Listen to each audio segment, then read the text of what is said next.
Interviews with criminals are both disturbing and fascinating. There is something about hearing the perpetrator themselves explaining what made them commit their atrocious act that sends chills down our spines, whilst also intensely engaging our interest. Here are a collection of the most disturbing interviews ever recorded. Issei Sagawa is a Japanese man who in 1981, while in Paris, killed and cannibalised a Dutch woman. After his release from 2 years of pre-trial detention upon being found legally insane, he became a minor celebrity in Japan and made a living through the public interest in his crime. In this interview, Sagawa explains his interest in human flesh and talks about his crime. I thought there is no way I could shoot her facing her. Like I said before, I thought it would have to be from her back. And in order for me to aim at her back, she had to be facing away from me. If she reads for me, she sits down at the desk and reads a book, she will have her back to me.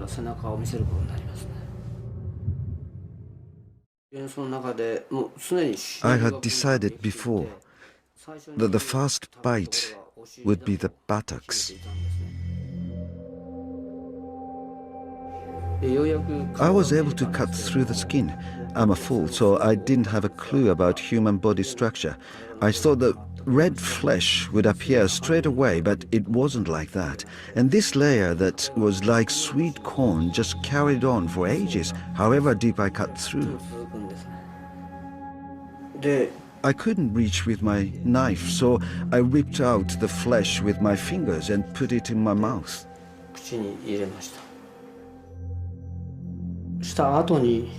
After I had sex with her, I tried to kiss her. For the first time, I said out loud, "I love you" in French, and I felt a huge shiver.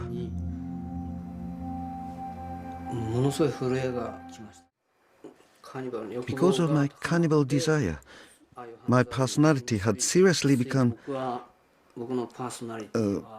do I say it? It was swallowed up by my obsession.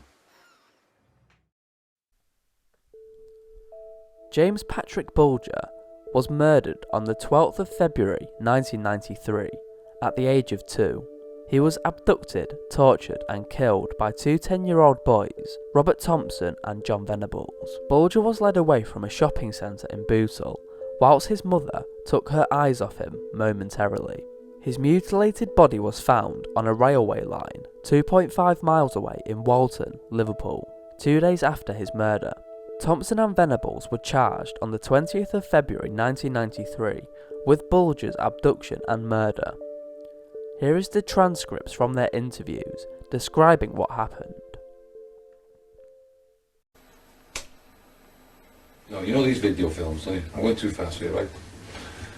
You know these videos, these video cameras? They're plugged down to the ceiling. Correct. And they look down on everything that goes on in the Strand, don't they? You shaking your head, see? Yeah. I know the truth. I believe I know the truth. I was there. That's right. You waved. Correct, but I know that a lot of things that have gone on. Yeah, well, do you know it was me that killed him? It wasn't. I never even killed him.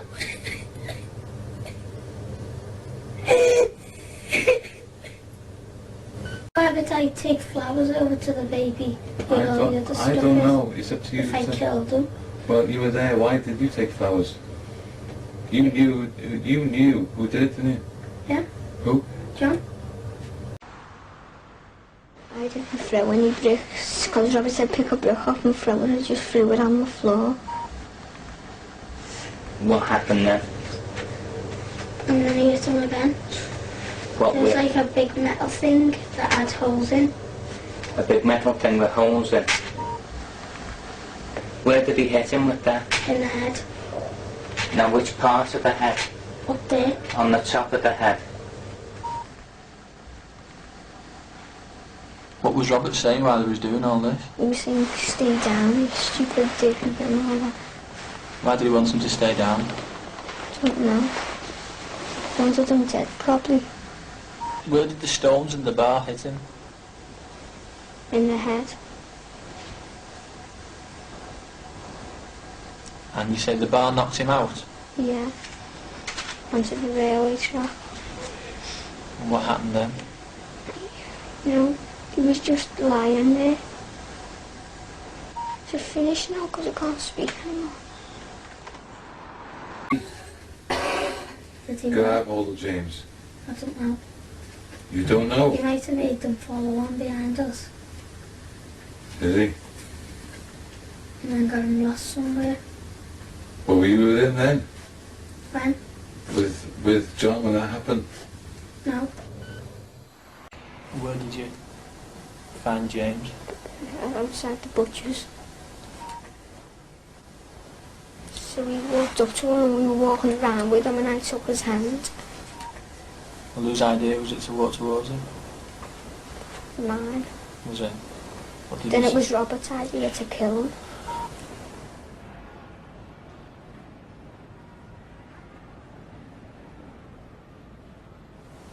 And we went outside to the canal. What for? Don't know, we said let's throw him in the water. He was persuading him, he said kneel down and let's look at the water and all that, but he wouldn't. Because when we wouldn't get him down, Robert picked him up and threw him on the floor and that's where he got his bump on his head. Who took hold of him? Robert. He was dragging him along the road where the security camera was. Where'd you go with him after that? The reservoir where that woman spotted us. Is young James walking with you by this time, or are you still having to pull him? And he was walking with us. Was he upset, or had he made friends with you? He was all nice. He said he wants us more. So what did you say to him? What did you say? You? We're going to try and find us, Mum. Where did you leave him then? On a reservoir place. I don't believe you would have left him there. You took him away from where the reservoir is and walked down somewhere else, Where? going towards the police station. I never killed him. Why had you carried on walking away with him up to the reservoir? Take him up to Walton Village. What were you gonna? Why were you taking him up to Walton Village? Don't know, we didn't know what to do. You walk along where? To the train track.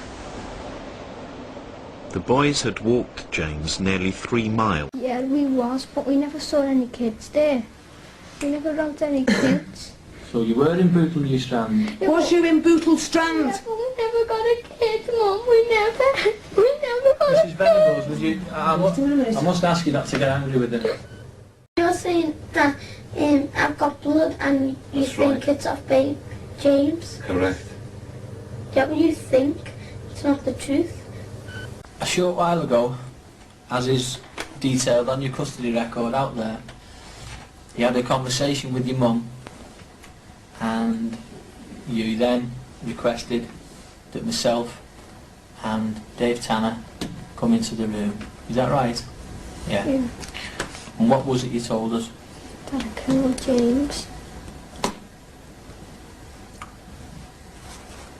Right. Now, There's no point in telling lies. I never got a kid, Mum. Quiet yourself down. Because if I would have said about it, you would have thought I killed it.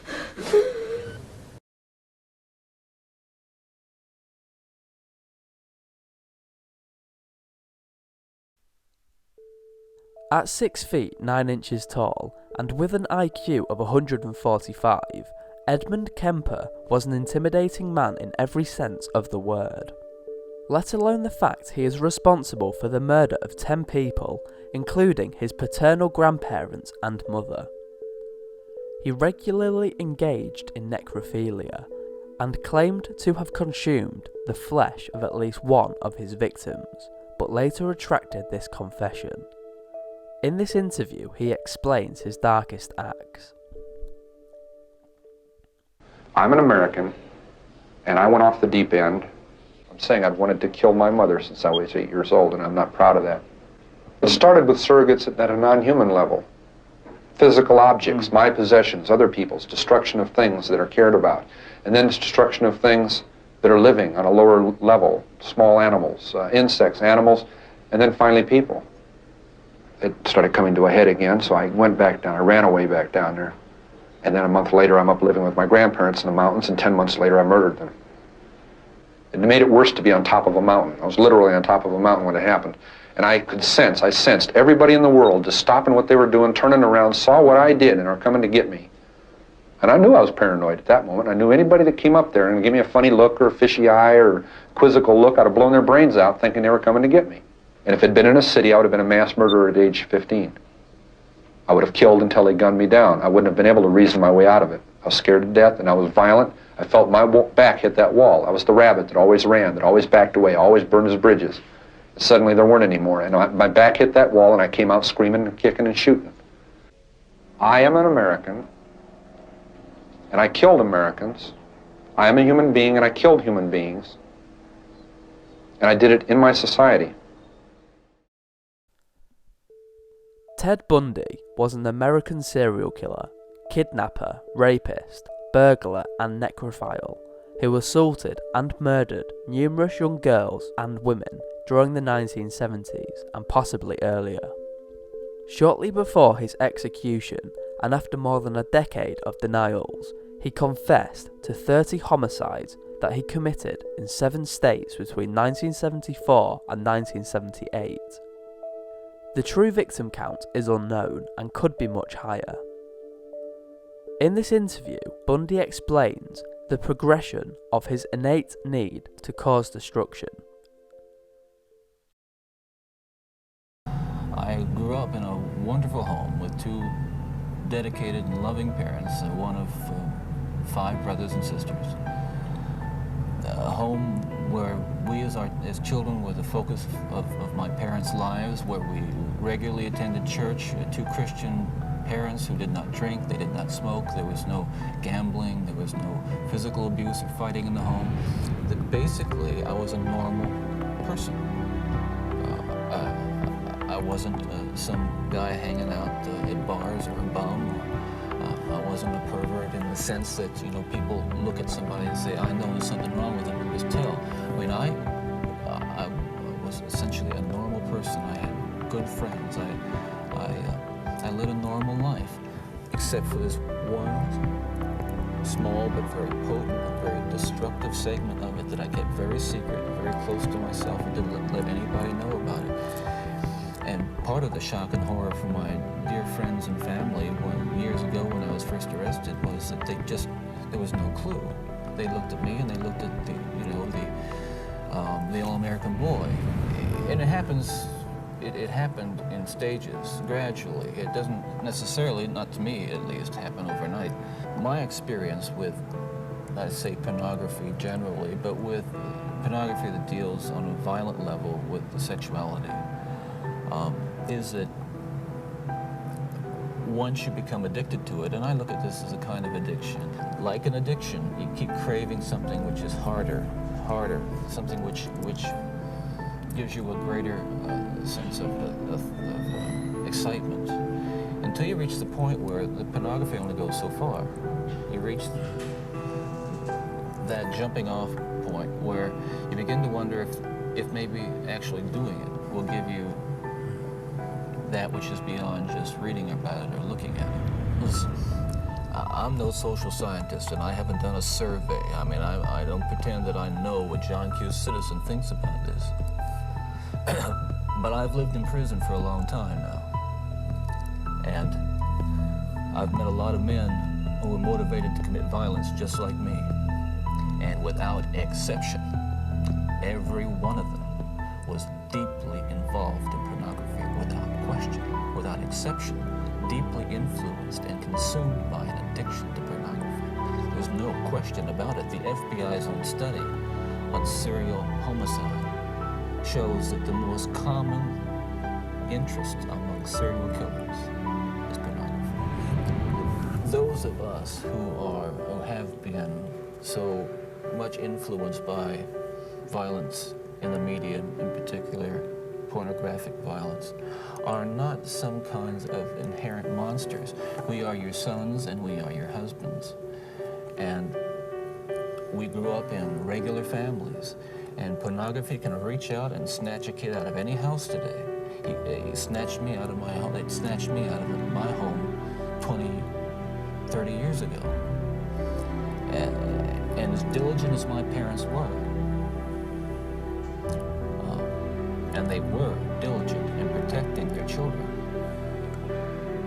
and as good a Christian home as we had, and we had a wonderful Christian home, there is no protection against the kinds of influences that are loose in the society that tolerates.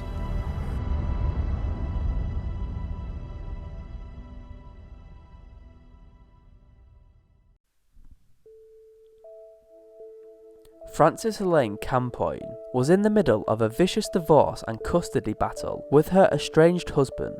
On October 4th, 2006, Elaine calmly called the police, telling them her children were dead. Serena and Sophia were found dressed in their pyjamas, holding hands and lying in their mother's bed with a rosary and a photo album between them. It is believed that she killed them 2 days prior. Police noted that the air already smelled of decomposition. She had drowned her daughters in the bath to prevent her husband from getting custody. This interview shows Campoy being interrogated after the incident. Okay, so do you understand everything that's happened here today? I mean, you understand that... Yes, I'm being charged. Yeah, and you understand it's 2 counts of first-degree murder for both your children. Understand that? Mm-hmm. Okay. And you know, this I went back and I talked about, you know, the autopsy there, and that's going to be conducted probably tomorrow. Just as long as they can have an open casket where their faces aren't chopped up or anything, please. Well, one of the things they have to go through and determine whether, in fact, this was a drowning death. And there's... They don't cut up their faces? No, they don't. But there may be other tests that they have to ensure. The only other reason that they might have to look at the face, that there might be other marks, is whether there was anything to do with strangulation or anything like that. Is there anything to do with that, strangulation? I didn't choke my children. You didn't choke your children. Okay. And I know you talked about when they're taking the baths, and there's no doubt in my mind. I know that you're responsible for their deaths.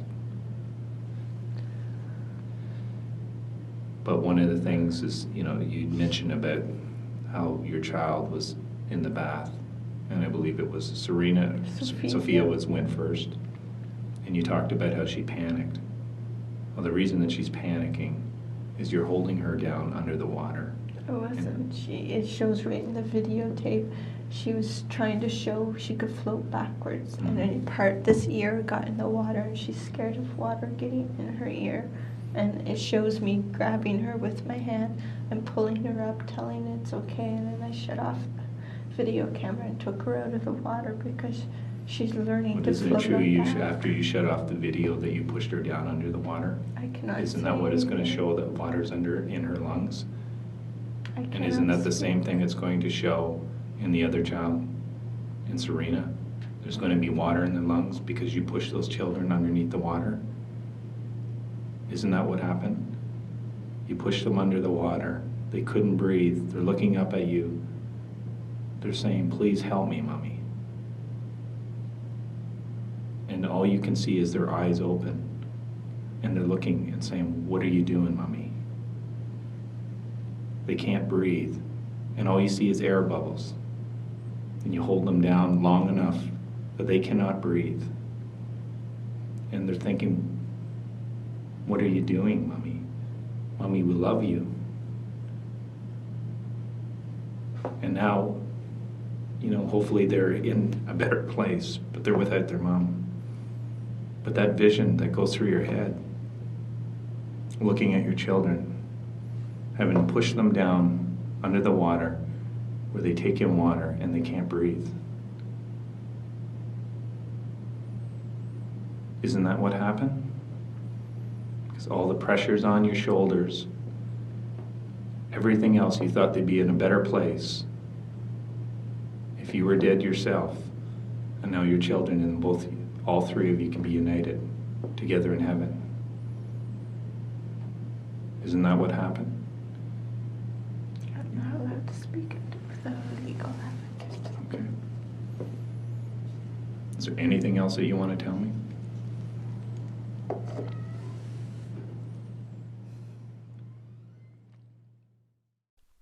Anyway, thanks a lot for watching. If you enjoyed the video, please leave a like and subscribe to my channel to keep up to date with my videos. See you next time.